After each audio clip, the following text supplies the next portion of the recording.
पुण्यात 9 वर्षांच्या मुलीवरती 50 वर्षीय व्यक्तीकडून अत्याचाराचा प्रयत्न, संशयित आरोपी पोलिसांच्या ताब्यात, पर्वती भागातली घटना.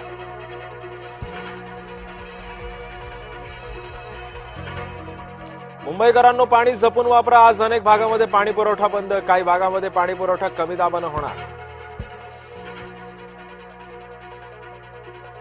ठाण्यामध्ये तब्बल 1,65,00,000 मद्यसाठा जप्त, राज्य उत्पादन शुल्क विभागाची मोठी कारवाई.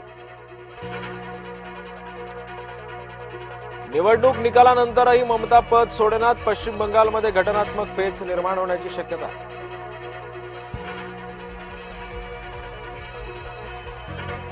ममता बॅनर्जींची अकालपट्टी होणार, ममता बॅनर्जी पदाला चिकटून बसल्या, राज्यपालांना कालबाह्य, मुख्यमंत्र्यांना हटवण्याचा अधिकार. रवींद्रनाथ टागोरांच्या जन्मदिनी पश्चिम बंगालमध्ये शपथविधी, पश्चिम बंगालच्या अस्मितेला भाजपची फुंकर, अन्यथा शनिवारी शपथविधी होण्याची शक्यता. पराभवानं निराश तृणमूलच्या कार्यकर्त्यांची दादागिरी, कोलकात्याच्या भाजप समर्थकांच्या घरावर हल्ले सुरू, तृणमूल नगरसेवकांच्या टोळीचा भाजप समर्थकांच्या घरावर हल्ला. पंतप्रधान मोदींना ऐतिहासिक विजयाबद्दल शुभेच्छा, बंगालच्या यशाबद्दल ट्रम्प यांच्याकडून मोदींना शुभेच्छा, व्हाईट हाऊसनं दिली माहिती. शिंदे राष्ट्रवादीचा आनंद हिरावणार, ठाण्याच्या राजकारणात लवकरच नवे घडामोड होण्याची शक्यता.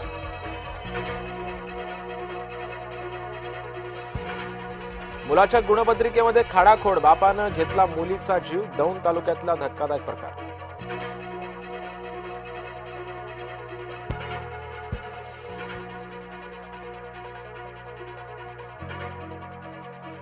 विद्यार्थिनीशी गैरवर्तन, प्राध्यापकावरती गुन्हा दाखल, प्राध्यापकावर कठोर कारवाई करा, मालेगावात हिंदुत्ववादी संघटना आक्रमक.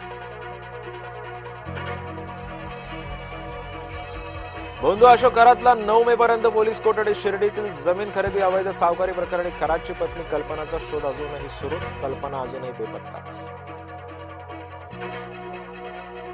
विजयांचा शपथविधी उद्या होण्याची शक्यता, तामिळनाडूमध्ये 108 जागा जिंकून टीव्हीके सर्वात ठरलाय मोठा पक्ष.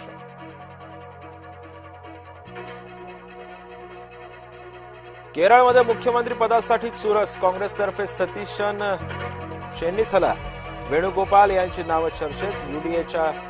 युडीएफच्या विजयानंतर केरळ काँग्रेसमध्ये मुख्यमंत्री पदासाठी रस्सीखेच.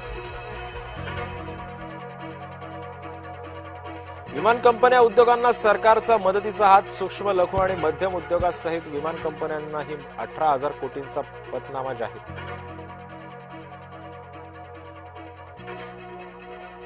चेन्नई पुन्हा विजयाच्या ट्रॅकवर, दिल्लीवर 8 विकेट्सनं मिळवला दणदणीत विजय, संजूची नाबाद 87 धावांची खेळी यशस्वी.